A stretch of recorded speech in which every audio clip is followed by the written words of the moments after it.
I'm Susan Page of USA Today. It is my honor to moderate this debate, an important part of our democracy. In Kingsbury Hall tonight, we have a small and socially distant audience, and we've taken extra precautions during this pandemic. Among other things, everyone in the audience is required to wear a face mask, and the candidates will be seated 12 feet apart. The audience is enthusiastic about their candidates, but they've agreed to express that enthusiasm only twice, at the end of the debate and now when I introduce the candidates. Please welcome California Senator Kamala Harris and Vice President Mike Pence.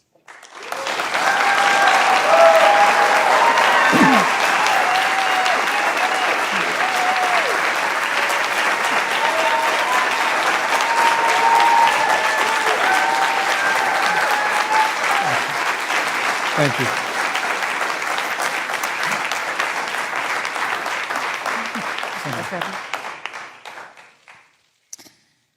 Senator Harris and Vice President Pence, thank you for being here. We're meeting as President Trump and the First Lady continue to undergo treatment in Washington after testing positive for COVID-19. We send our thoughts and prayers to them for their rapid and complete recovery and for the recovery of everyone afflicted by the coronavirus. The two campaigns and the Commission on Presidential Debates have agreed to the ground rules for tonight. I'm here to enforce them on behalf of the millions of Americans who are watching. One note, no one in either campaign or at the Commission or anywhere else has been told in advance what topics I'll raise or what questions I'll ask.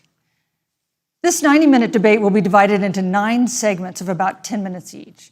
I'll begin a segment by posing a question to each of you, sometimes the same question, sometimes a different question on the same topic. You will then have 2 minutes to answer without interruption by me or the other candidate. Then we'll take 6 minutes or so to discuss the issue.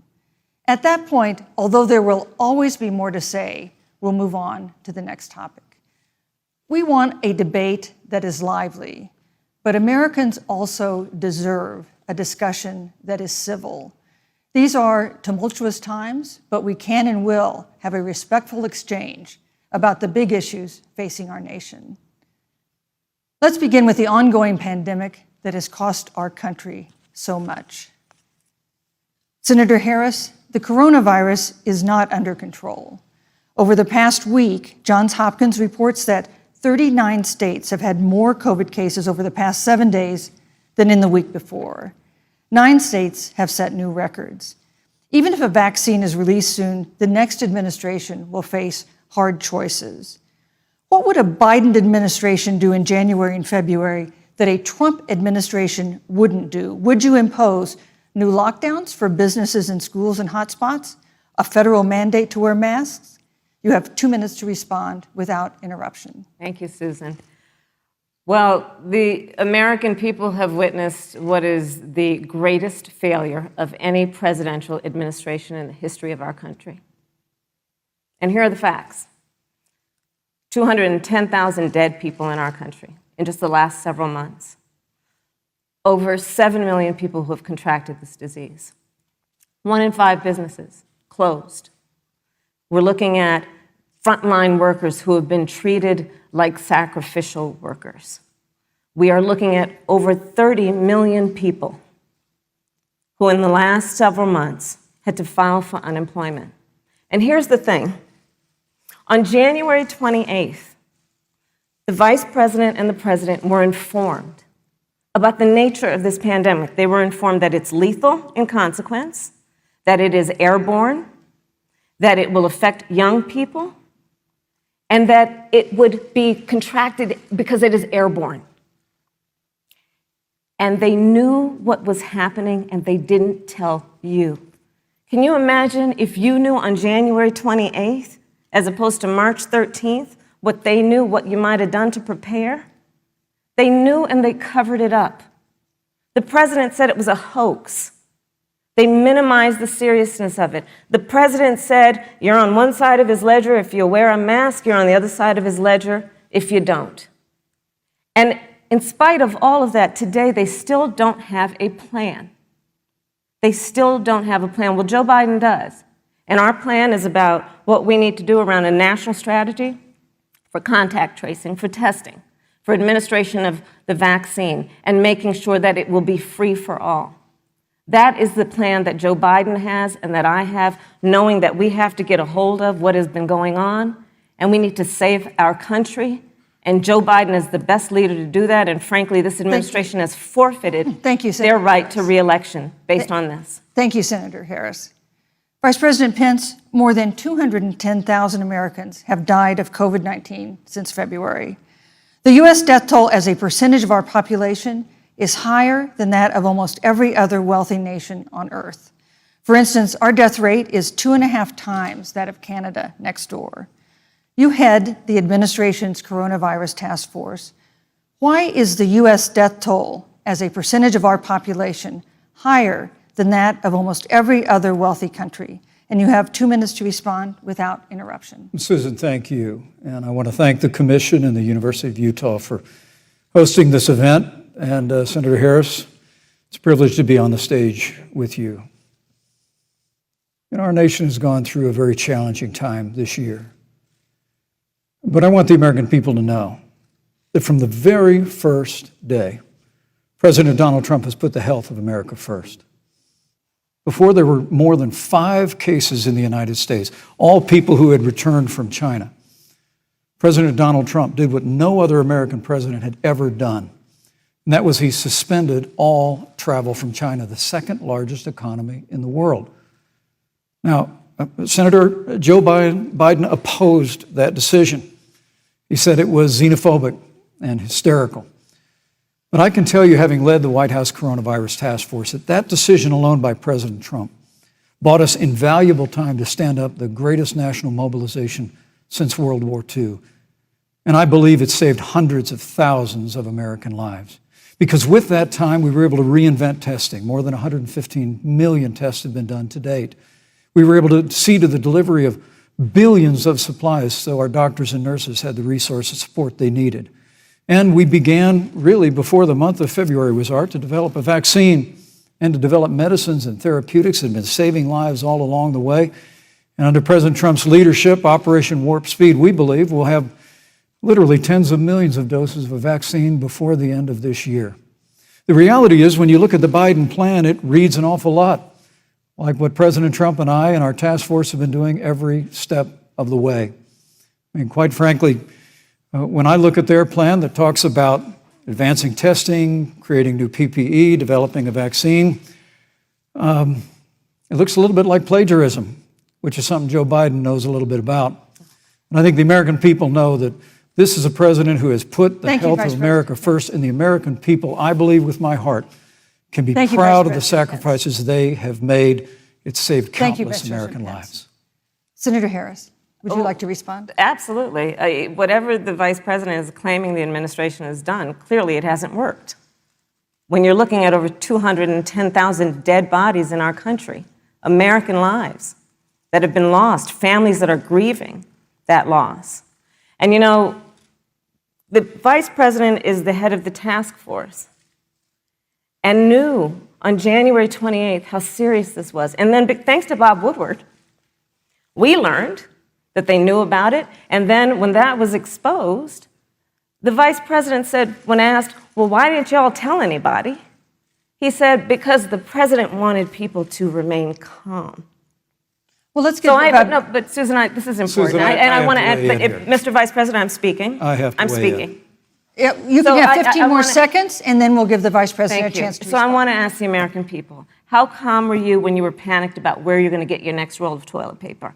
How calm were you when your kids were sent home from school and you didn't know when they could go back? How calm were you when your children couldn't see your parents because you were afraid they could kill them? Let's give Vice President Pence a chance to respond. Vice President Pence, you have 1 minute to respond. You know, there's not a day gone by that I haven't thought of every American family that's lost a loved one. And I want all of you to know that you'll always be in our hearts and in our prayers. But when you say what the American people have done over these last 8 months hasn't worked, that's a great disservice to the sacrifices the American people have made. The reality, if I may finish, Senator, the reality is, Dr. Fauci said, Everything that he told the president in the Oval Office, the president told the American people. Now, President Trump, I will tell you, has boundless confidence in the American people, and he always spoke with confidence that we'd get through this together. But when you say it hasn't worked, when Dr. Fauci and Dr. Birx and our medical experts came to us in the second week of March, they said if the president didn't take the unprecedented step of shutting down roughly half of the American economy, that we could lose 2.2 million Americans. Now, that's the reality. Thank you. They also Thank you, said Vice to us if we President did Pence. everything right, Susan, we could still lose more than 200,000 Americans. Vice President Now, one Pence. life lost is Thank too you. many, Susan. But the American people, I believe, deserve credit for the sacrifices that they have made, putting the health of their family and their neighbors first, our doctors, our nurses, our first Thank you, Vice responders. President Pence. And I'm going to speak up on behalf of what the American people have done. Vice President Pence, you were in the front row in a Rose Garden event 11 days ago at what seems to have been a super spreader event for senior administration and congressional officials. No social distancing, few masks, and now a cluster of coronavirus cases among those who were there. How can you expect Americans to follow the administration's safety guidelines to protect themselves from COVID when you at the White House have not been doing so? Well, the American people have demonstrated over the last 8 months that when given the facts, they're willing to put the health of their families and their neighbors and people they don't even know first. And President Trump and I have great confidence in the American people and their ability to take that information and put it into practice. In the height of the epidemic, when we were losing a heartbreaking number of 2,500 Americans a day, we surged resources to New Jersey and New York and New Orleans and Detroit. We told the American people what needed to be done, and the American people made the sacrifices. When the outbreak in the Sun Belt happened this summer, again, Americans stepped forward. But the reality is the work of the President of the United States goes on. A vacancy on the Supreme Court of the United States has come upon us, and the President introduced Judge Amy Coney Yes, Barrett. thank you. Thank you, Vice But President at Pence. that, if I may say, that Rose Garden event, there's been a great deal of speculation about it. My wife Karen and I were there and honored to be there. Many of the people who were at that event, Susan, actually were tested Yes. for coronavirus, and it was an outdoor event, which all of our scientists regularly and routinely advise. The difference here is President Trump and I trust the American people to make choices in the best interest of their health. Joe Biden and Kamala Harris consistently talk about mandates, and not just mandates with the coronavirus, but a government takeover of health care, Thank you, the Vice Green New President Pence. Deal, all government control. We're about freedom and respecting the freedom of the American people. Let's talk about respecting the American people. You respect the American people when you tell them the truth. You respect the American people when you have the courage Which we've to be a always leader done. speaking of those things that you may not want people to hear, but they need to hear so they can protect themselves. But this administration stood on information that if you had as a parent, if you had as a worker knowing you didn't have enough money saved up, and now you're standing in a food line because of the ineptitude of an administration that was unwilling to speak the truth to the American people. So let's talk about caring about the American people. The American people have had to sacrifice far too much because of the incompetence of this administration. It is asking too much of the people. Susan, we talked No, about Vice It is President asking Pence. too much of the people. Look- That they would not be equipped with the information they need to help themselves to protect Susan, their the parents President- and No, their I'm children. sorry. Kamala Harris, Senator Harris, I'm sorry. It's I fine, meant I'm to say- Kamala. No, you're Senator Harris to me. For life to get back to normal, Dr. Anthony Fauci and other experts say that most of the people who can be vaccinated need to be vaccinated. But half of Americans now say they wouldn't take a vaccine if it was released now. If the Trump administration approves a vaccine before or after the election, should Americans take it, and would you take it? If the public health professionals, if Dr. Fauci, if the doctors tell us that we should take it, I'll be the first in line to take it, absolutely. But if Donald Trump tells us that we should take it, I'm not taking it. Vice President Pence, there have been a lot of repercussions from this pandemic. In recent days, the president's diagnosis of COVID-19 has underscored the importance of the job that you hold and that you are seeking. That's our second topic tonight. It's the role of the vice president. One of you will make history on January 20th. You will be the vice president to the oldest president the United States has ever had. Donald Trump will be 74 years old on Inauguration Day. Joe Biden will be 78 years old. That already has raised concerns among some voters, concerns that have been sharpened by President Trump's hospitalization in recent days. Vice President Pence, have you had a conversation or reached an agreement with President Trump about safeguards or procedures when it comes to the issue of presidential disability? And if not, do you think you should? You have 2 minutes without interruption. Well, Susan, thank you, although I would like to go back. I think we need to move on to the issue of but I would like to vice go back presidency. because the reality is that we're going to have a vaccine, Senator, in record time, in unheard of time, in less than a year. We have 5 companies in phase 3 clinical trials, and we're right now producing tens of millions of doses. So the fact that you continue to undermine public confidence in a vaccine, if the vaccine emerges during the Trump administration, I think is unconscionable. And Senator, I just ask you, stop playing politics with people's lives. The reality is that we will have a vaccine, we believe, before the end of this year. And it will have the capacity to save countless American lives. And your continuous undermining of confidence in a vaccine is it's just unacceptable. And let me also say, the reality is when you talk about failure in this administration, we actually do know what failure looks like in a pandemic. It was 2009. The swine flu arrived in the United States. Thankfully, it ended up not being as lethal as the coronavirus.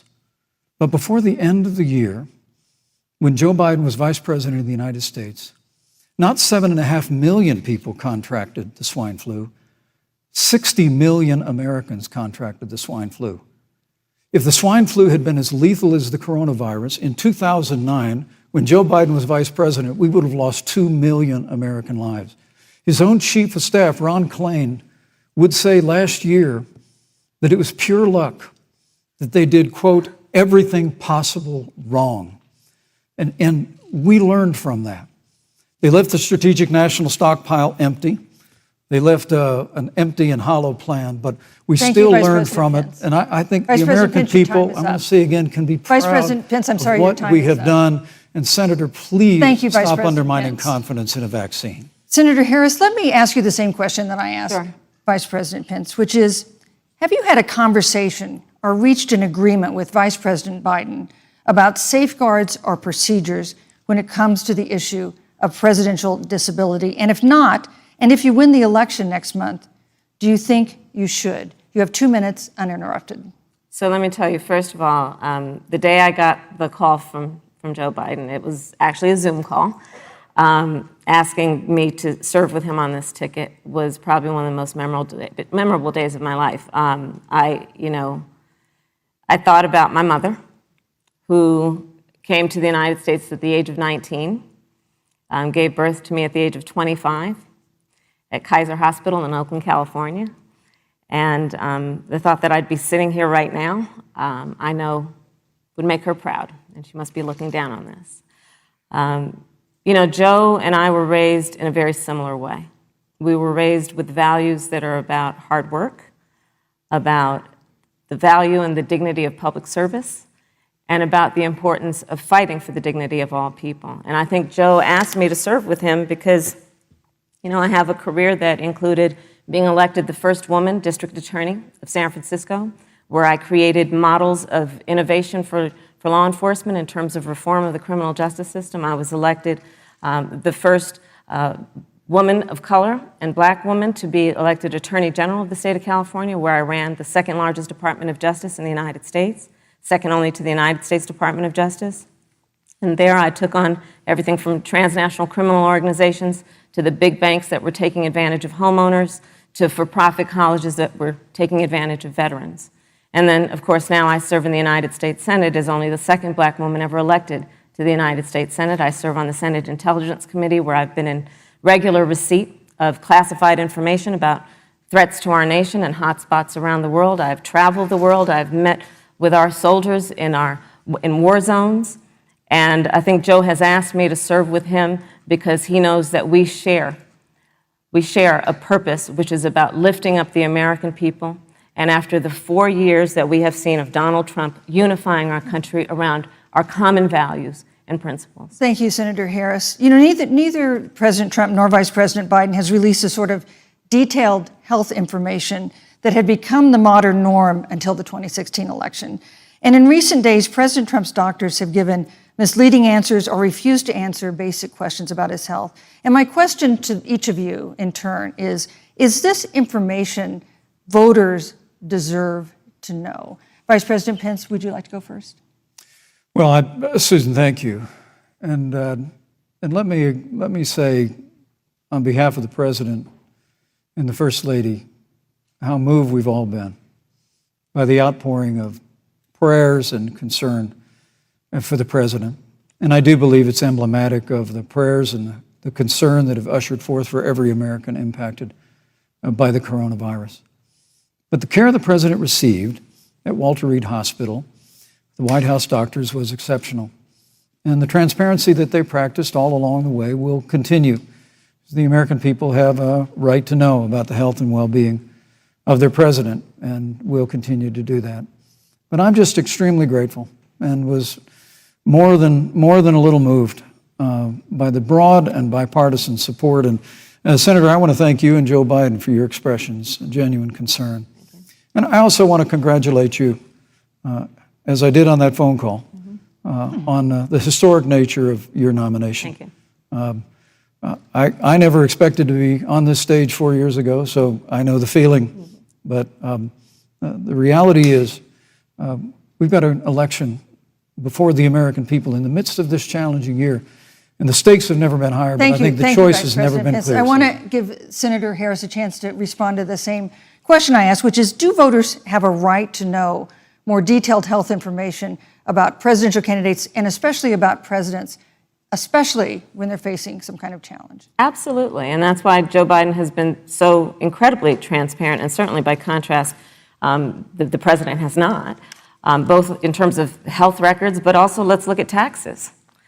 We now know, because of great investigative journalism, that Donald Trump paid $750 in taxes. When I first heard about it, I literally said, "You mean $750,000? And it was like, no, $750. We now know Donald Trump owes and is in debt for $400 million. And just so everyone is clear, when we say in debt, it means you owe money to somebody. And it'd be really good to know who the President of the United States, the Commander-in-Chief, owes money to, because the American people have a right to know what is influencing the President's decisions. And is he making those decisions on the best interest of the American people, of you, or self-interest? So, Susan, I'm glad you asked about transparency, because it has to be across the board. Joe has been incredibly transparent over many, many years.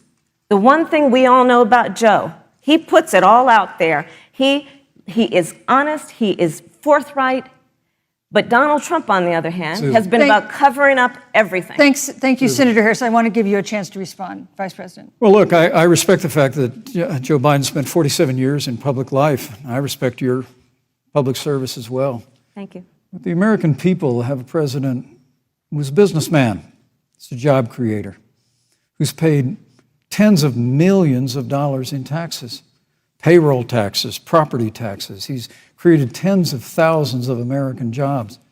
And the president said those public reports are not accurate. And the president's also released literally stacks of financial disclosures the American people can review just as the law allows. But the distinction here is that Joe Biden, 47 years in public service, compared to President Donald Trump, who brought all of that experience 4 years ago. Thank you, Vice and President. turned this economy around by cutting taxes, rolling back regulation, unleashing American energy, fighting for free and fair trade, and all of that's on the line if Joe Biden and Kamala Harris. You know, that's a good segue into our third topic, which is about the economy. This has been another aspect of life for Americans that's been so affected by this coronavirus. We have a jobs crisis brewing.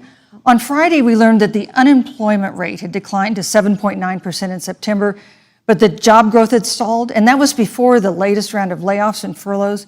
in the airline industry at Disney and elsewhere. Hundreds of thousands of discouraged workers have stopped looking for work. Nearly 11 million jobs that existed at the beginning of the year haven't been replaced. Those hardest hit include Latinos, Blacks, and women. Senator Harris, the Biden-Harris campaign has proposed new programs to boost the economy, and you would pay for that new spending by raising $4 trillion in taxes on wealthy individuals and corporations.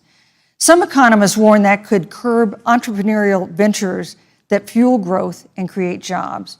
Would raising taxes put the recovery at risk? And you have 2 minutes to answer uninterrupted. Thank you. On the issue of the economy, I think there couldn't be a more fundamental difference between Donald Trump and Joe Biden. Joe Biden believes you measure the health and the strength of America's economy based on the health and the strength of the American worker and the American family. On the other hand, you have Donald Trump, who measures the strength of the economy based on how rich people are doing, which is why he passed a tax bill benefiting the top 1% and the biggest corporations of America, leading to a $2 trillion deficit that the American people are going to have to pay for. On day one, Joe Biden will repeal that tax bill. He'll get rid of it. And what he'll do with the money is invest it in the American people. And through a plan that is about investing in infrastructure, something that Donald Trump said he would do. I remember hearing about some infrastructure week. I don't think it ever happened. But Joe Biden will do that. He'll invest in infrastructure. It's about upgrading our roads and bridges, but also investing in clean energy and renewable energy. Joe is going to invest that money in what we need to do around innovation.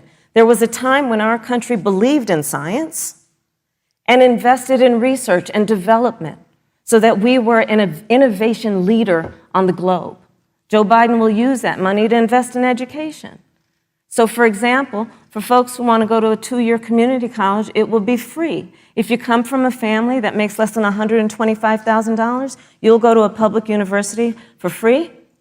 And across the board, we'll make sure that if you have student loan debt, it's cut by $10,000. That's how Joe Biden thinks about the economy, which is it's about investing in the people of our country as opposed to passing a tax bill, which had the benefit of letting American corporations go offshore to do their business. Thank you, You're Senator welcome. Harris. Vice President Pence, your administration has been predicting a rapid and robust recovery, but the latest economic report suggests that's not happening. Should Americans be braced for an economic comeback that is going to take not months, but a year or more? You have 2 minutes to answer uninterrupted. When President Trump and I took office, America had gone through the slowest economic recovery since the Great Depression. Because when Joe Biden was vice president, they tried to tax and spend and regulate and bail our way back to a growing economy. President Trump cut taxes across the board. Despite what Senator Harris says, the average American family of 4 had $2,000 in savings in taxes. And with the rise in wages that occurred, most predominantly for blue-collar, hardworking Americans, the average household income for a family of 4 increased by $4,000 following President Trump's tax cuts. But America, you just heard Senator Harris tell you, on day one, Joe Biden's going to raise your taxes. It's really remarkable to think, Susan. That's not what I said. I mean, right after a time where we're going through a pandemic that lost 22 million jobs at the height, we've already added back 11.6 million jobs because we had a president who cut taxes, rolled back regulation, unleashed American energy, fought for free and fair trade, and secured $4 trillion from the Congress of the United States to give direct payments to families, save 50 million jobs through the Paycheck Protection Program. We literally have spared no expense to help the American people and the American worker through this. Joe Biden and Kamala Harris want to raise taxes. They want to bury our economy under a $2 trillion Green New Deal, which you were one of the original co-sponsors of in the United States Senate. They want to abolish fossil fuels and ban fracking, which would cost hundreds of thousands of American jobs all across the heartland. And Joe Biden wants to go back to the economic surrender to China, that when we took office, half of our international trade deficit was with China alone. And Joe Biden wants to repeal all of the tariffs that President Trump put into effect to fight for American jobs and American workers. Joe Biden says democracy's on the ballot. Make no mistake about it, Susan. The American economy, the American comeback is on the ballot. with 4 more years of growth Thank you, and sir. opportunity, Thank you, 4 Vice more years President of President Donald Trump, 2021 Thank is you, going to Vice be the President biggest Pence. economic year in the history of this country. Thank you, Vice President Pence. Senator Harris. Well, I mean, I thought we saw enough of it in last week's debate, but I think this is supposed to be a debate based on fact and truth. And the truth and the fact is, Joe Biden has been very clear. He will not raise taxes on anybody who makes less than $400,000 He said a he's year. going to repeal the Trump tax cuts. Mr. Vice President, I'm speaking. Well, wait, I'm speaking. it'd be important if you said the truth. Joe Biden said twice in the debate last week that he's going to repeal the Trump tax cuts. That was tax cuts that gave the average working family $2,000 in a tax break every single year. Senator, that is that's the math. absolutely not true. That Is he tax only bill- is he only going to repeal part of the Trump tax cuts? If you don't mind letting me finish, we can then Please. have a conversation, okay? Please. Okay. Joe Biden will not raise taxes on anyone who makes less than $400,000 a year. He has been very clear about that. Joe Biden will not end fracking. He has been very clear about that. Joe Biden is the one who, during the Great Recession, was responsible for the Recovery Act that brought America back. And now the Trump-Pence administration wants to take credit when they rode the coattails of Joe Biden's success for the economy that they had at the beginning of their term. Of course, now the economy is a complete disaster. But Joe Biden, on the one hand, did that. On the other hand, you have Donald Trump, who has reigned over a recession that is being compared to the Great Depression. On the one hand, you have Joe Biden, who was responsible with President Barack Obama for the Affordable Care Act, which brought health care to over 20 million Americans and protected people with pre-existing conditions. And what it also did is it saved those families who otherwise were going bankrupt because of hospital bills they could not afford. On the other hand, you have Donald Trump, who's in court right now, trying to get rid of Thank you, Senator trying Harris. to get rid of the Affordable Care Act, which means that you will lose protections if you have pre-existing conditions. And this is very important, Susan. Yes, and it's but we important need to give Vice President I'd Pence a just like chance to, to he respond. interrupted me, and I'd like to just finish, please. If you have a pre-existing condition, heart disease, diabetes, breast cancer, they're coming for you. If you love someone who has a pre-existing It's nonsense. condition, Thank you. Thank they're you, Senator coming for Harris. you. If you are nonsense. under the age of 26 on your parents' coverage, they're coming for you. Senator Harris, thank you. You're Let me welcome. give you a chance to respond. Well, I hope we have a chance to talk about health care because Obamacare was a disaster. The American people remember it well. And President Trump and I have a plan to improve health care and to protect pre-existing conditions for every American. But look, Senator Harris, you're entitled to your own opinion, but you're not entitled to your own facts. You yourself said on multiple occasions when you were running for president that you would ban fracking.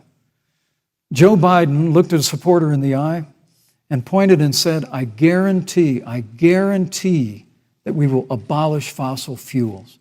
They have a $2 trillion version of the Green New Deal, Susan, that your newspaper, USA Today, said really wasn't that very different from the original Green New Deal. More taxes, more regulation, banning fracking, abolishing fossil fuel, crushing American energy, and economic surrender to China is a prescription for economic decline. President Trump and I will keep America growing. The V-shaped recovery that's underway right now will continue with 4 more years of President Donald Trump in the White House. Thank you very, very much, Vice President Pence. Once again, you've provided the perfect segue to a new topic, which is climate change. And Vice President Pence, I'd like to pose the first question to you. This year, we've seen record-setting hurricanes in the South. Another one, Hurricane Delta, is now threatening the Gulf. And we have seen record-setting wildfires in the West. Do you believe, as the scientific community has concluded, that man-made climate change has made wildfires bigger, hotter, and more deadly, and have made hurricanes wetter, slower, and more damaging? You have 2 minutes uninterrupted. Thank you, Susan. Well, first, I'm very proud of our record on the environment and on conservation. According to all of the best estimates, our air and land are cleaner than any time ever recorded. Our water is among the cleanest in the world.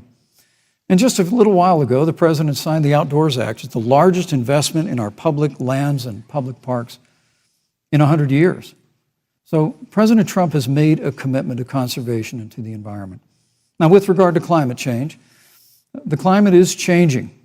But the issue is, what's the cause and what do we do about it? President Trump has made it clear that we're going to continue to listen to the science. Now, Joe Biden and Kamala Harris would put us back in the Paris Climate Accord. They'd impose the Green New Deal, which would crush American energy, would increase the energy costs of American families in their homes, and literally would crush American jobs. And President Trump and I believe that the progress that we have made in a cleaner environment has been happening precisely because we have a strong free market economy. You know, what's remarkable is the United States has reduced CO2 more than the countries that are still in the Paris Climate Accord, but we've done it through innovation, and we've done it through natural gas and fracking, which, Senator, the American people can go look at the record. I know Joe Biden says otherwise now, as you do, but the both of you repeatedly committed to abolishing fossil fuel and banning fracking. And so by creating the kind of American innovation, we're actually steering toward a stronger and better environment. With regard to wildfires, President Trump and I believe that forest management has to be front and center, and even Governor Gavin Newsom from your state has agreed we've got to work on forest management.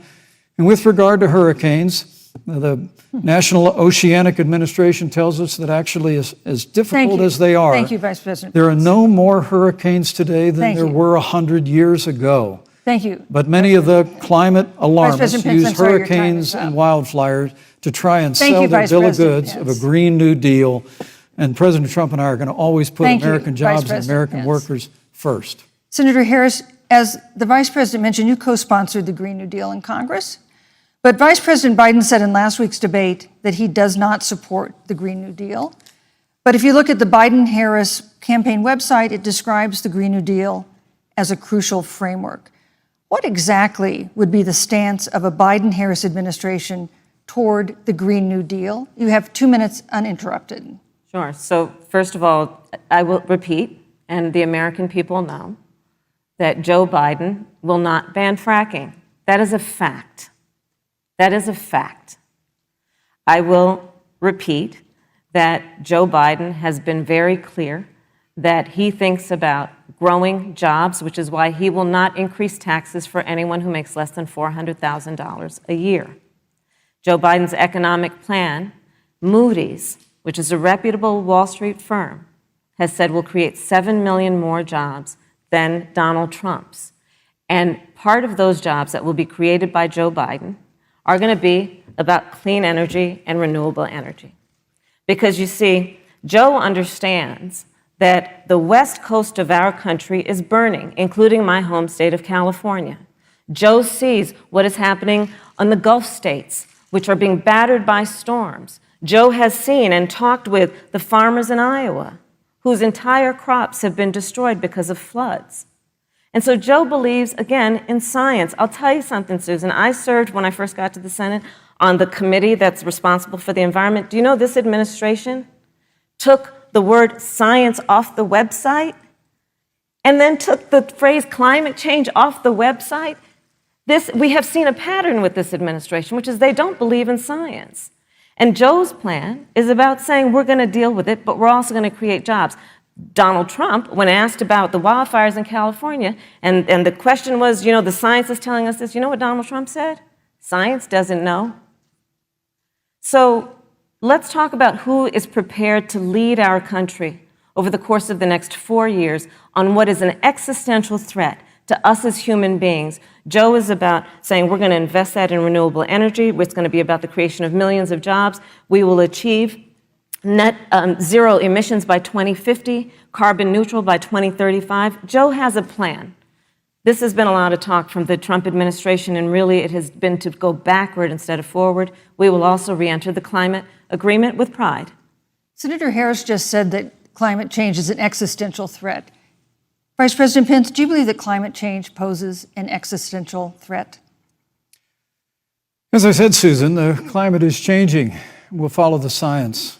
But once again, Senator Harris is denying the fact that they're going to raise taxes on every American. Joe Biden said twice in the debate last week that on day one he was going to repeal the Trump tax cuts. Those tax cuts delivered $2,000 in tax relief to the average family of four across America. And with regard to banning fracking, I just recommend that people look at the record. You yourself said repeatedly that you would ban fracking. You were the first Senate co-sponsor of the Green New Deal. And while Joe Biden denied the Green New Deal, Susan, thank you for pointing out, the Green New Deal is on their campaign website. And as USA Today said, it's essentially the same plan as you co-sponsored with AOC when she submitted it in the Senate. And you just heard the senator say that she's going to resubmit America to the Paris Climate Accord. Look, the American people have always cherished our environment. We'll continue to cherish it. We've made great progress reducing CO2 emissions through American innovation and the development of natural gas through fracking. We don't need a massive $2 trillion Green New Deal that would impose all new mandates on American businesses and American families. Thank you. Joe Biden wants us to retrofit 4 million American business buildings. It makes no sense. It will cost jobs. President Trump is going to put America first. He's going to put jobs first, and we're going to take care of our environment and follow the science. Thank you, But, on the issue of jobs, Senator Harris. Let's talk about that. The vice president earlier referred to, as part of what he thinks is an accomplishment, the president's trade war with China. You lost that trade war. You lost it. What ended up happening is because of a so-called trade war with China, America lost 300,000 manufacturing jobs. Farmers have experienced bankruptcy because of it. We are in a manufacturing recession because of it. And when we look at where this administration has been, there are estimates that by the end of the term of this administration, they will have lost more jobs than almost any other presidential administration. And the American people know what I'm talking about. You know, I think about 20-year-olds. You know, we have a 20-year-old, a 20-something-year-old, who are coming out of high school and college right now, and you're wondering, is there going to be a job there for me? We're looking at people who are trying to figure out how they're going to pay rent by the end of the month. Almost half of American renters are worried about whether they're going to be able to pay rent by the end of the month. This is where the economy is in America right now, and it is because of the catastrophe and the failure of leadership of this administration. Thank you, Senator Harris. Vice President Pence, let me give you just 15 seconds to respond, because then I want to move on to Well, I'd love to respond. Look, lost the trade war with China. Joe Biden never fought it. Joe Biden has been a cheerleader for communist China over the last several decades. And again, Senator Harris, you're entitled to your opinion. You're not entitled to your own facts. When Joe Biden was vice president, we lost 200,000 manufacturing jobs, and President Obama said they were never coming back. He said we needed a magic wand to bring them back. In our first 3 years after we cut taxes, rolled back regulation, unleashed American energy, this administration saw 500,000 manufacturing jobs created. And that's exactly the kind of growth we're going to continue to see as we bring our nation through this pandemic. But a Green New Deal, your massive new mandates, your Paris Climate Accord, it's going to kill jobs this time, just like it killed jobs. I just need to respond very briefly. 15 seconds, and then we'll move on. Thank you. Joe Biden is responsible for saving America's auto industry, and you voted against it. So let's set the record straight. Thank you. I'd like to talk about China. We have, as our next topic, we have no more complicated or consequential foreign relationship than the one with China. It is a huge market for American agricultural goods. It's a potential partner in dealing with climate change in North Korea. And in a video tonight, President Trump again blamed it for the coronavirus, saying China will pay. Vice President Pence, how would you describe our fundamental relationship with China? Competitors, adversaries, enemies? You have 2 minutes. Thank you, Susan. Well, before I leave that, let me speak to voting records if I can. You know, everybody knows that NAFTA cost literally thousands of American factories to close. We saw automotive jobs go south of the border. President Trump fought to renegotiate NAFTA. And the United States-Mexico-Canada agreement is now the law of the land. American people deserve to know Senator Kamala Harris was one of only 10 members of the Senate to vote against the USMCA. It was a huge win for American auto workers. It was a huge win for American farmers, especially dairy in the upper Midwest. But Senator, you said it didn't go far enough on climate change, that you put your radical environmental agenda ahead of American auto workers and ahead of American jobs. The American people deserve to know that. It's probably why Newsweek magazine said that Kamala Harris was the most liberal member of the United States Senate in 2019, more liberal than Bernie Sanders, more liberal than any of the others in the United States Senate. So now, with regard to China, look, Susan, first and foremost, China is to blame for the coronavirus. And President Trump is not happy about it. He's made that very clear, made it clear again today. China and the World Health Organization did not play straight with the American people. They did not let our personnel into China to get information on the coronavirus until the middle of February. Fortunately, President Trump, in dealing with China from the outset of this administration, standing up to China that had been taking advantage of America for decades in the wake of Joe Biden's cheerleading for China, President Trump made that decision before the end of January to suspend all travel from China. And again, the American people deserve to know Joe Biden opposed President Trump's decision to suspend all travel from China. He said it was hysterical. He said it was Thank you, xenophobic. Vice President Pence. But President Trump has Vice stood President Pence, up your to time is China. up. We're going to continue to stand strong. Thank you, Vice President Pence. We want to improve the relationship, but we're going to level the playing field, and we're going to hold Vice President China Pence. accountable for what they did to America with the coronavirus. Thank you. Senator Harris, let me ask you the same question that I asked the Vice President. How would you describe our fundamental relationship with China? Are we competitors, adversaries, enemies? You'll have 2 minutes uninterrupted. Susan, the Trump administration's perspective and approach to China has resulted in the loss of American lives, American jobs, and America's standing. There's a weird obsession that President Trump has had with getting rid of whatever accomplishment was achieved by President Obama and Vice President Biden. For example, they created within the White House an office that basically was responsible for monitoring pandemics. They got rid of it.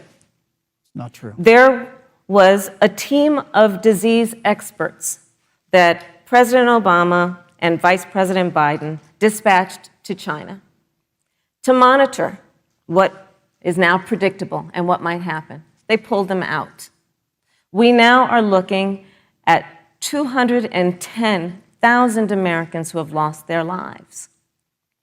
Let's look at the job situation. We mentioned before the trade deal, the trade war, they wanted to call it, with China. It resulted in the loss of over 300 manufacturing jobs and a manufacturing recession, and the American consumer paying thousands of dollars more for goods because of that failed war that they called it. Then let's talk about standing. Pew, a reputable research firm, has done an analysis that shows that leaders of all of our formerly allied countries have now decided that they hold in greater esteem and respect Xi Jinping, the head of the Chinese Communist Party, than they do Donald Trump, the President of the United States, the Commander-in-Chief of the United States. This is where we are today because of a failure of leadership by this administration.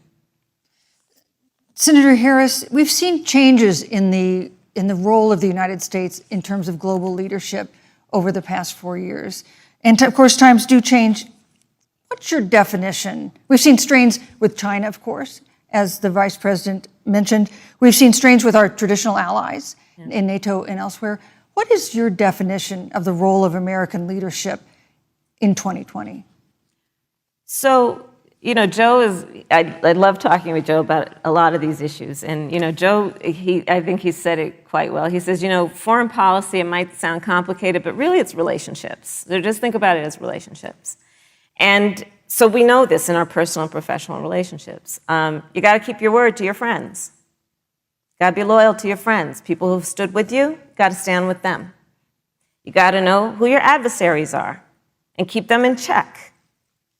But what we have seen with Donald Trump is that he has betrayed our friends and embraced dictators around the world. Let's take, for example, Russia. So, I serve on the Intelligence Committee of the United States Senate. America's intelligence community told us Russia interfered in the election of the President of the United States in 2016 and is playing in 2020. Christopher Wray, the director of the FBI, said the same. But Donald Trump, the commander-in-chief of the United States of America, prefers to take the word of Vladimir Putin over the word of the American intelligence community. You look at our friends at NATO. He has walked away from agreements. You can look at the Iran nuclear deal, which now has put us in a position where we are less safe because they are building up what might end up being a significant nuclear arsenal. We were in that deal, guys. We were in the Iran nuclear deal with friends, with allies around the country. And because of Donald Trump's unilateral approach to foreign policy, coupled with his isolationism, he pulled us out and has made America less safe. So, Susan, it's about relationships. And the thing that has always been part of the strength of our nation, in addition to our great military, has been that we keep our word. But Donald Trump doesn't understand that because he doesn't understand what it means to be honest. Thank you, Senator Harris. Vice President Pence, let me give you a chance to respond. Well, thank you. Well, President Trump kept his word when we moved the American embassy to Jerusalem, the capital of the state of Israel. When Joe Biden was vice president, they promised to do that, and they never did. We've stood strong with our allies, but we've been demanding. NATO is now contributing more to our common defense than ever before, thanks to President Trump's leadership. We've strengthened our alliances across the Asia-Pacific, and we've stood strong against those who would do us harm. You know, when President Trump came into office, ISIS had captured an area of the Middle East the size of Pennsylvania. But President Trump unleashed the American military, and our armed forces destroyed the ISIS caliphate and took down their leader, al-Baghdadi, without one American casualty. Al-Baghdadi was responsible for the death of thousands. But notably, America's hearts today are with the family of Kayla Mueller, her parents of which are here with us tonight in Salt Lake City. Today, two of the ISIS killers responsible for Kayla Mueller's murder were brought to justice in the United States. Jihadi John was killed on the battlefield along with the other beetle. The reality is that when Joe Biden was vice president, we had an opportunity to save Kayla Mueller.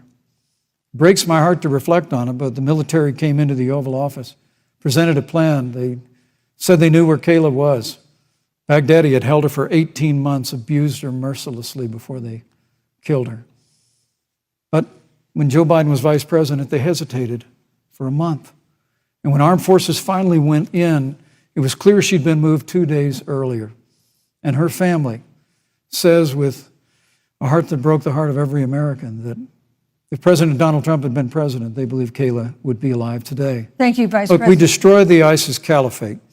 And you talk about re-entering the Iran nuclear deal. I mean, the last administration transferred $1.8 billion to the leading state sponsor Thank you, Vice of President terrorism. Pence. President Donald Trump got us out of the deal. Thank you, Vice President Pence. And when Qasem Soleimani was traveling to Baghdad Thank you, to do Vice President harm Pence. to Americans, President Donald Trump took Thank you, him Vice out. President Pence. And America is safer, our allies are safer, and the American people know President Donald Trump will never hesitate Thank you, Vice President to take Pence. action. I would like to give Senator Harris a chance to respond, but not at such great length, because of course there are other topics we want to talk about. But I would like equal time. Yes. Thank you. Please go ahead. First of all, to the Mueller family, I know about your daughter's case, and I'm so sorry. I'm so sorry. What happened to her is awful, and it should have never happened. And I know Joe feels the same way. And I know that President Obama feels the same way. But you mentioned Soleimani. Let's start there. So after the strike on Soleimani, there was a counter strike on our troops in Iraq. And they suffered serious brain injuries. And do you know what Donald Trump dismissed them as? Headaches.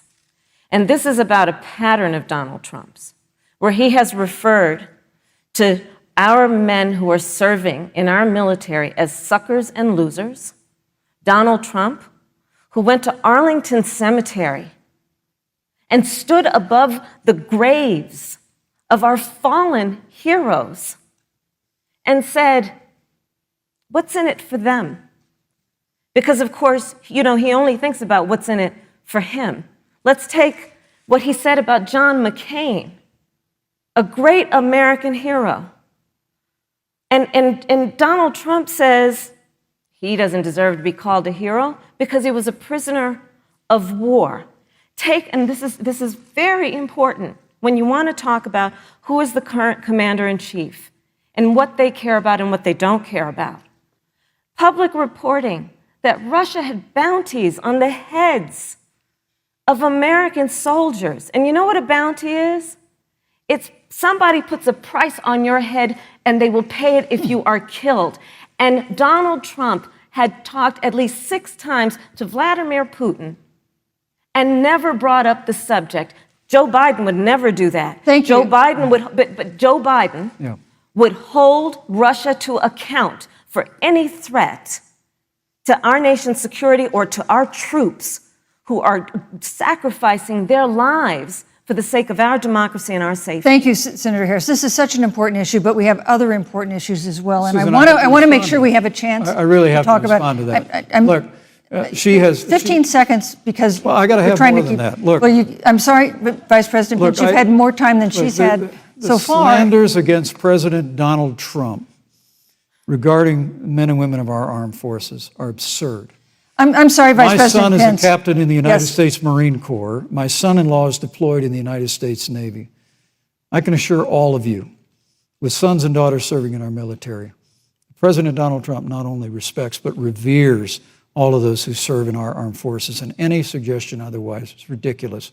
Thank you, Vice President Pence. Vice the American President Pence, people deserve, Susan, Vice the President American Pence, people deserve to know. Vice President Pence, I did not, excuse me, Susan, the I did American not people create deserve the to know rules for tonight. Joe Biden Your and campaigns agreed to the rules for tonight's debate with the Commission on Presidential Debates. I'm here to enforce them, which involves moving from one topic to another, giving roughly equal time to both of you, which is what I'm trying very hard to do. Go right ahead. So I want to go ahead and move to the next topic, which is an important one, as the last topic was, and that is the Supreme Court. On Monday, the Senate Judiciary Committee is scheduled to open hearings on Amy Coney Barrett's nomination to the Supreme Court. Senator Harris, you'll be there as a member of the committee. Yes. Her confirmation would cement the court's conservative majority and make it likely open to more abortion restrictions, even to overturning the landmark Roe v. Wade ruling. Access to abortion would then be up to the states. Vice President Pence, you're the former governor of Indiana. If Roe v. Wade is overturned, what would you want Indiana to do? Would you want your home state to ban all abortions? You have 2 minutes, uninterrupted. Well, thank you for the question, but I'll use a little bit of my time to respond to that very important issue before.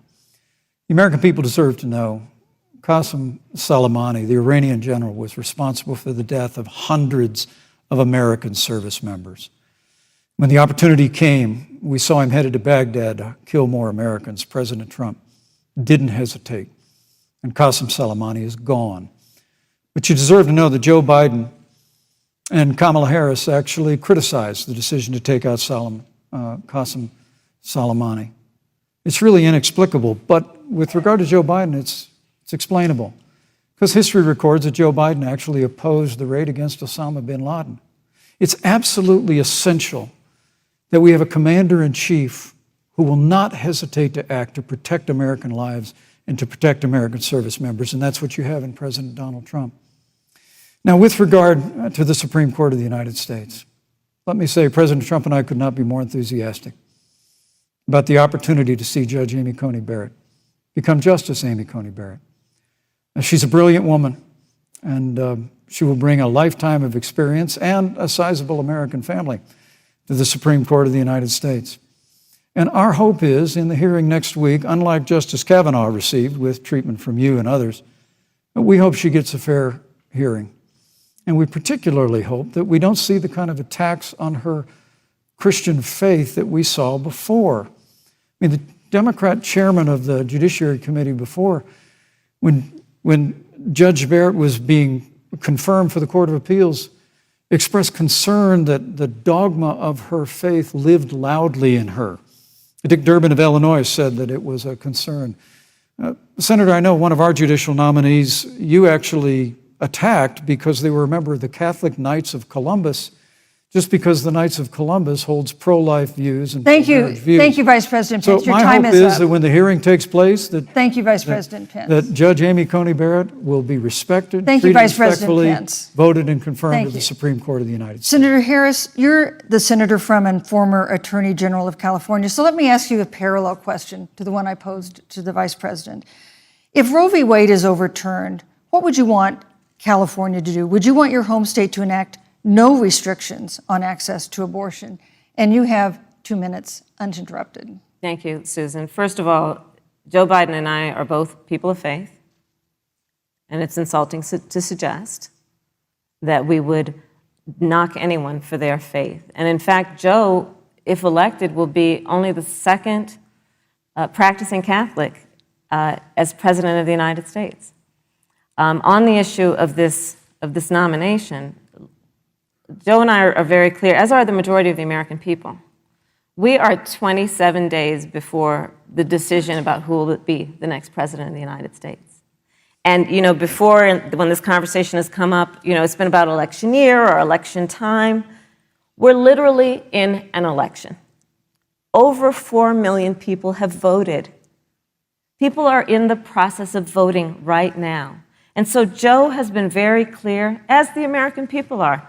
Let the American people fill that seat in the White House, and then we'll fill that seat on the United States Supreme Court. And to your point, Susan, the issues before us couldn't be more serious. There's the issue of choice, and I will always fight for a woman's right to make a decision about her own body. It should be her decision and not that of Donald Trump and the Vice President, Michael Pence. But let's also look at what else is before the court.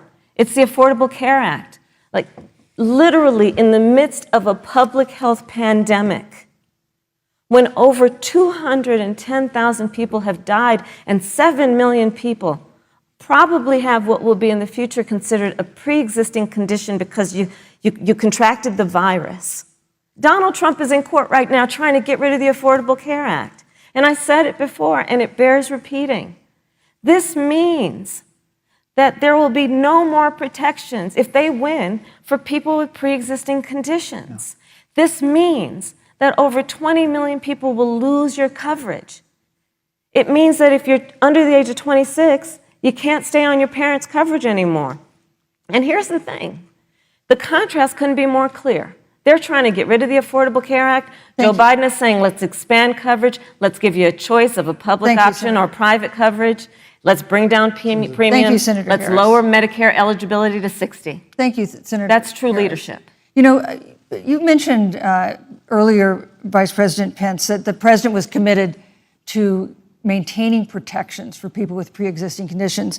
But you do have this court case that you are supporting, your administration supporting, that would strike down the Affordable Care Act. The president says, President Trump says that he's going to protect people with pre-existing conditions, but he has not explained how he would do that. And that was one of the toughest nuts to crack when they were passing the Affordable Care Act. So tell us specifically, how would your administration protect Americans with pre-existing conditions to have access to affordable insurance if the Affordable Care Act is struck down? Well, thank you, Susan. But let me just say, addressing your very first question, I couldn't be more proud to serve as vice president to a president who stands without apology for the sanctity of human life. I'm pro-life. I don't apologize for it. And this is another one of those cases where there's such a dramatic contrast. Joe Biden and Kamala Harris support taxpayer funding of abortion all the way up to the moment of birth. Late-term abortion. They want to increase funding to Planned Parenthood of America. Now, for our part, I would never presume how Judge Amy Coney Barrett would rule on the Supreme Court of the United States, but we'll continue to stand strong for the right to life. When you speak about the Supreme Court, though, I think the American people really deserve an answer, Senator Harris. Are you and Joe Biden going to pack the court if Judge Amy Coney Barrett is confirmed? I mean, there have been 29 vacancies on the Supreme Court during presidential election years, from George Washington to Barack Obama. Presidents have nominated in all 29 cases. But your party is actually openly advocating adding seats to the Supreme Court, which has had 9 seats for 150 years, if you don't get your way. This is a classic case of if you can't win by the rules, you're going to change the rules. Now, you've refused to answer the question. Joe Biden has refused to answer the question. So I think the American people would really like to know, if Judge Amy Coney Barrett is confirmed to the Supreme Court of the United States, are you and Joe Biden, if somehow you win this election, going to pack the Supreme Court to get your way? I'm so glad we went through a little history lesson. Let's do that a little more. In 1864... Well, I'd like you to answer the question. No, Mr. Vice President, I'm speaking. I'm speaking. Okay. In 1864, one of the, I think, political heroes, certainly of the president, I assume of you also, Mr. Vice President, is Abraham Lincoln. Mm-hmm. Abraham Lincoln was up for re-election, and it was 27 days before the election, and a seat became open on the United States Supreme Court. Abraham Lincoln's party was in charge not only of the White House, but the Senate. But Honest Abe said it's not the right thing to do. The American people deserve to make the decision about who will be the next president of the United States, and then that person can select who will serve for a lifetime on the highest court of our land. And so Joe and I are very clear. The American people are voting right now, and it should be their decision about who will serve on this most important body for a lifetime. Thank you, And Senator the Harris. people, Susan, are voting right now. They'd like to know if you and Joe Biden are going to pack the Supreme Court if you don't get your way in this nomination. Let's talk about packing. You once again gave a non-answer. Joe Biden gave a non-answer. Trying to answer you the now. American people deserve a straight answer. And if you haven't figured it out yet, the straight answer is they are going to pack the Supreme Court if they somehow win this election. Men and Mr. women, Vice President, I got to I tell you, think people across this country, if you cherish our Supreme Court, if you cherish the separation of powers, you need to reject the Biden-Harris ticket. Come November the 3rd, re-elect President Donald Trump, and we'll stand by that separation of powers in a 9-seat Supreme Court. Yeah, let's talk about packing the court then. Let's talk about the fact. Yeah, I'm about to. So the Trump-Pence administration has been, because I sit on the Senate Judiciary Committee, Susan, as you mentioned, and I've witnessed the appointments for lifetime appointments to the federal courts, district courts, courts of appeal. People who are purely ideological, people who have been reviewed by legal professional organizations and found to have been not competent, are substandard. And do you know that of the 50 people who President Trump appointed to the Court of Appeals for lifetime appointments, not one is black?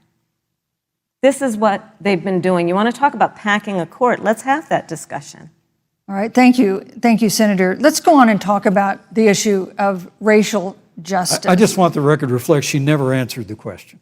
So I think maybe the next debate, Joe Biden will answer the question, but I think the American people know the answer. Thank you, Vice President.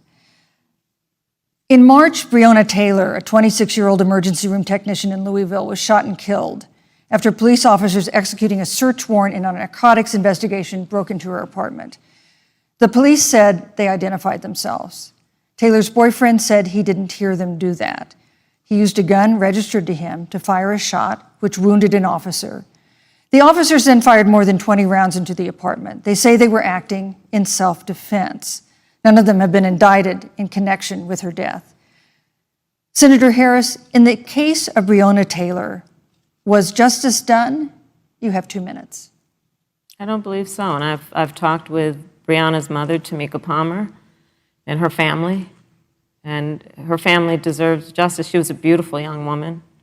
She had as her life goal to become a nurse, and she wanted to become an EMT to first learn what's going on out on the street so she could then become a nurse and save lives. And her life was taken unjustifiably and tragically and violently. And it brings me to, the the 8 minutes and 46 seconds that America witnessed, during which an American man was tortured and killed under the knee of an armed, uniformed police officer. And people around our country of every race, of every age, of every gender, perfect strangers to each other, marched shoulder to shoulder, arm in arm, fighting for us to finally achieve that ideal of equal justice under law. And I was a part of those peaceful protests. And I believe strongly that, first of all, we are never going to condone violence, but we always must fight for the values that we hold dear, including the fight to achieve our ideals. And that's why Joe Biden and I have said on this subject, look, and I'm a former career prosecutor. I know what I'm talking about. Bad cops are bad for good cops. We need reform of our policing in America and our criminal justice system, which is why Joe and I will immediately ban chokeholds and carotid holds. George Floyd would be alive today if we did that. We will require a national registry for police officers who break the law. We will, on the issue of criminal justice reform, get rid of private prisons and cash bail, and we will decriminalize marijuana, and we will expunge the records of those who have been convicted of marijuana. This is a time for leadership on a tragic, tragic issue of unarmed black people in America who have been killed. Thank you, Senator Harris. Vice President Pence, let me pose the same question to you. In the case of Breonna Taylor, was justice done? You have 2 minutes uninterrupted. Well, our heart breaks for the loss of any innocent American life. And the family of Breonna Taylor has our sympathies. But I trust our justice system, a grand jury that refused the evidence. And it really is remarkable that as a former prosecutor, you would assume that an impaneled grand jury looking at all the evidence got it wrong. But you're entitled to your opinion, Senator. I think, look, and with regard to George Floyd, there's no excuse for what happened to George Floyd. And justice will be served. But there's also no excuse for the rioting and looting that followed.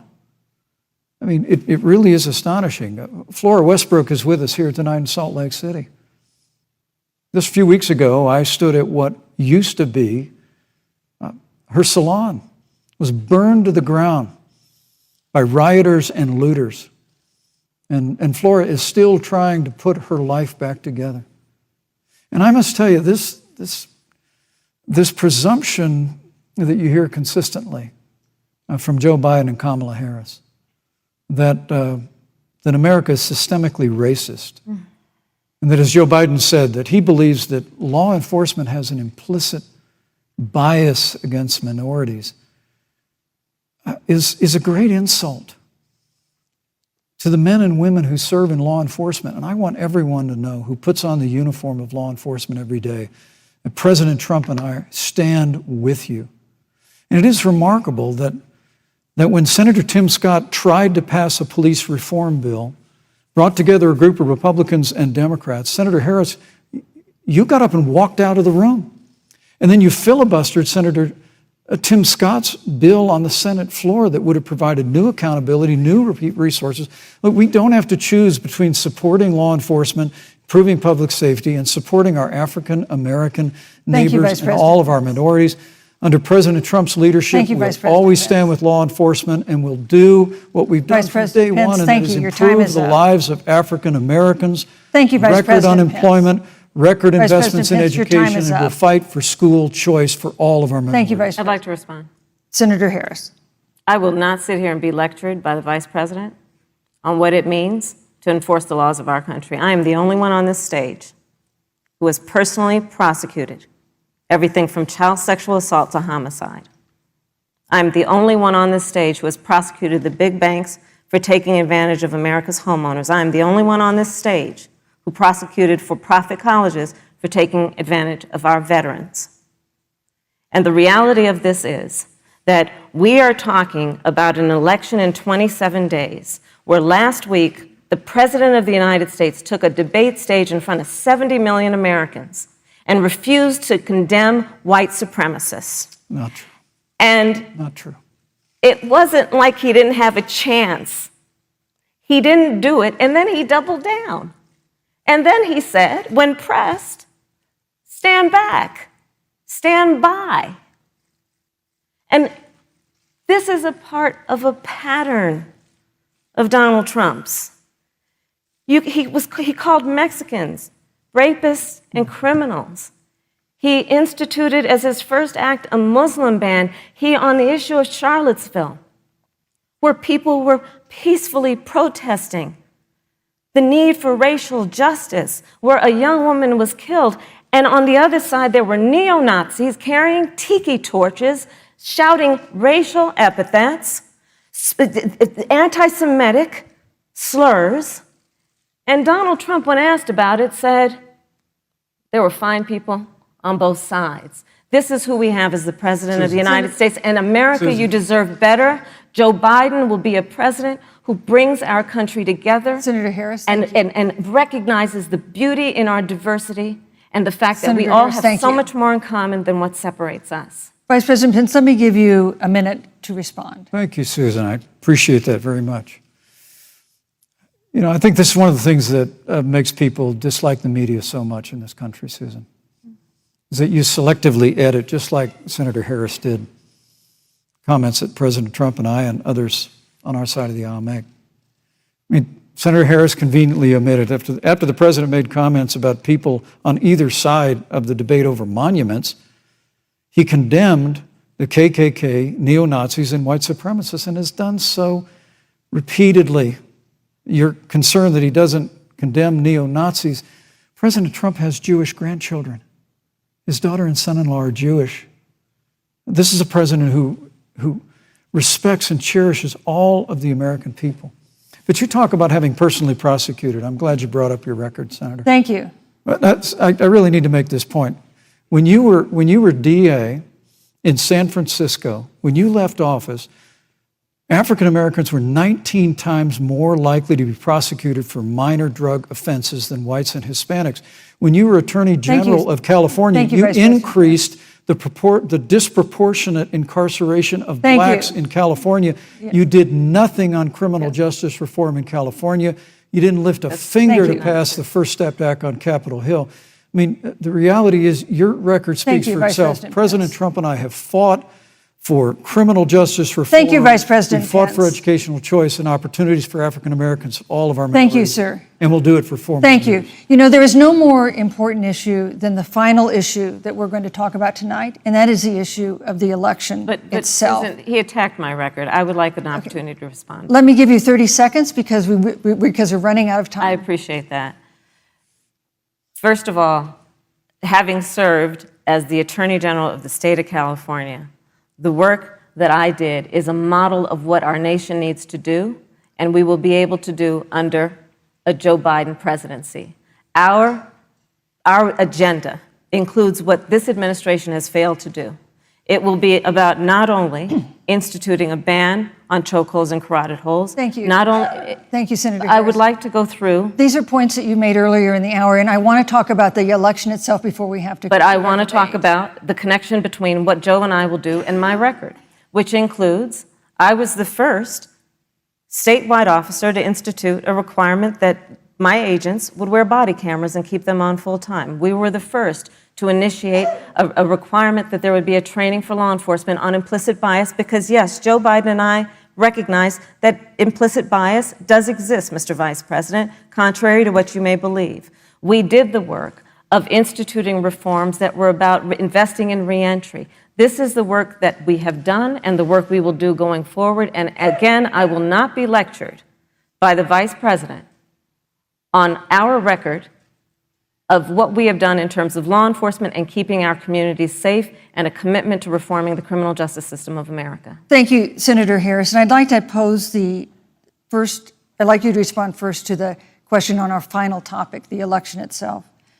President Trump has several times refused to commit himself to a peaceful transfer of power after the election. If your ticket wins and President Trump refuses to accept a peaceful transfer of power, what steps would you and Vice President Biden then take? What would happen next? You have 2 minutes. So I'll tell you, Joe and I are, I think, particularly proud of the coalition that we've built around our campaign. We probably have one of the broadest coalitions of folks that you've ever seen in a presidential race. Of course, we have the support of Democrats, but also independents and Republicans. In fact, 7 members of President George W. Bush's cabinet are supporting our ticket. We have the support of Colin Powell, Cindy McCain, John Kasich, over 500 generals, retired generals, and former national security experts and advisors are supporting our campaign. And I believe they are doing that because they know that Joe Biden has a deep, deep-seated commitment to fight for our democracy and to fight for the integrity of our democracy and to bring integrity back to the White House. And so we believe in the American people. We believe in our democracy. And here's what I'd like to say to everybody. Vote. Please vote. Vote early. Come up with a plan to vote. Go to iwillvote.com. You can also go to joebiden.com. We have it within our power in these next 27 days to make the decision about what will be the course of our country for the next 4 years. And it is within our power, and if we use our vote and we use our voice, we will win. And we will not let anyone subvert our democracy with what Donald Trump has been doing, as he did on the debate stage last week, when again in front of 70 million people, he openly attempted to suppress the vote. Joe Biden, on the other hand, on that same debate stage, because clearly Donald Trump doesn't think he can run on a record because it's a failed record, Joe Biden on that stage said, hey, just please vote. So I'll repeat what Joe said. Please vote. Thank you, Senator. Vice President Pence, President Trump has several times refused to commit himself to a peaceful transfer of power after the election. If Vice President Biden is declared the winner and President Trump refuses to accept a peaceful transfer of power, what would be your role and responsibility as Vice President? What would you personally do? You have 2 minutes. Well, Susan, first and foremost, I think we're going to win this election. Because while Joe Biden and Kamala Harris rattle off a long litany of the establishment in Washington, D.C., an establishment that Joe Biden's been a part of for 47 years, President Donald Trump has launched a movement of everyday Americans from every walk of life. And I have every confidence that those same Americans that delivered that historic victory in 2016, they see this president's record where we rebuild our military, we revived our economy through tax cuts and rolling back regulation, fighting for fair trade, unleashing American energy. We appointed conservatives to our federal courts at every level. And we stood with the men and women of law enforcement every single day. And I think that movement of Americans has only grown stronger in the last 4 years. But when you talk about accepting the outcome of the election, I must tell you, Senator, your party has spent the last 3.5 years trying to overturn the results of the last election. It's amazing. When Joe Biden was vice president of the United States, the FBI actually spied on President Trump and my campaign. I mean, there were documents released this week that the CIA actually made a referral to the FBI documenting that those allegations were coming from the Hillary Clinton campaign. And of course, we've all seen the avalanche, what you put the country through for the better part of 3 years until it was found that there was no obstruction, no collusion, case closed. And then, Senator Harris, you and your colleagues in the Congress tried to impeach the President of the United States over a phone call. And now Hillary Clinton has actually said to Joe Biden that in her words, under no circumstances should he concede the election. So let me just say, I think we're going to win this election. President Trump and I are fighting every day in courthouses to prevent Joe Biden and Kamala Harris from changing the rules and creating this universal mail-in voting that will create a massive opportunity for voter fraud. And we have a free and fair election. We know we're going to have confidence in it. And I believe in all my heart that President Donald Trump's going to be reelected for 4 more years. You know, I've written all the questions that I've asked tonight, but for the final question of the debate, I'd like to read a question that someone else wrote. The Utah Debate Commission asked students in the state to write essays about what they would like to ask you. And I want to close tonight's debate with the question posed by Brecklin Brown. She's an 8th grader at Springville Junior High in Springville, Utah. And here's what she wrote, quote, "When I watch the news, all I see is arguing between Democrats and Republicans. When I watch the news, all I see is citizen fighting against citizen. When I watch the news, all I see are two candidates from opposing parties trying to tear each other down. If our leaders can't get along, how are the citizens supposed to get along?" And then she added, "Your examples could make all the difference to bring us together," end quote. So to each of you in turn, I'd like you to take 1 minute and respond to Brecklin. Vice President Pence, you have 1 minute. Brecklin, it's a wonderful question. And let me just commend you for taking an interest in public life. I started following the news when I was very young. And in America, we believe in a free and open exchange of debate. And we celebrate that. And it's how we've created literally the freest and most prosperous nation in the history of the world. But I would tell you that don't assume that what you're seeing on your local news networks is synonymous with the American people. You know, I look at the relationship between Justice Ruth Bader Ginsburg, the late justice who we just lost from the Supreme Court, and the late Justice Antonin Scalia. They were on polar opposites on the Supreme Court of the United States, one very liberal, one very conservative. But what's been learned since her passing was the two of them and their families were the very closest of friends. I mean, here in America, we can disagree. We can debate vigorously, as Senator Harris and I have on this stage tonight. But when the debate is over, we come together as Americans. And that's what people do in big cities and small towns all across this country. So I just want to encourage you, Brecklin. I want to tell you that we're going to work every day to have government as good as our people.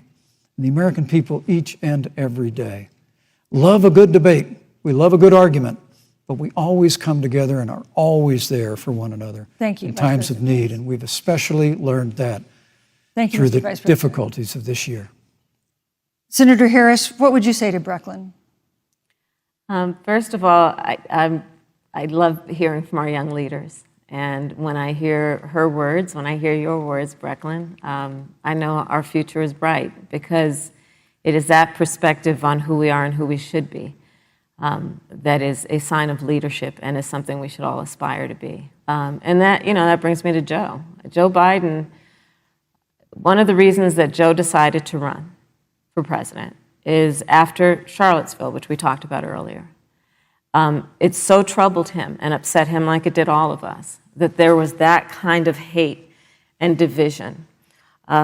What propelled Joe to run for president was to see that over the course of the last 4 years, what Brecklin described has been happening. Joe has a long-standing reputation of working across the aisle and working in a bipartisan way. And that's what he's going to do as president. Joe Biden has a history of lifting people up and fighting for their dignity. You have to know Joe's story to know that Joe has known pain, he has known suffering, and he has known love. And so, Brecklin, when you think about the future, I do believe the future is bright. And it will be because of your leadership, and it will be because we fight for each person's voice through their vote, and we get engaged in this election because you have the ability through your work and through eventually your vote Thank you, to Senator determine Harris. the future of our country and what its leadership looks like. Thank you, Senator Harris. Thank you, Vice President Pence. Thank you so much for being with us tonight.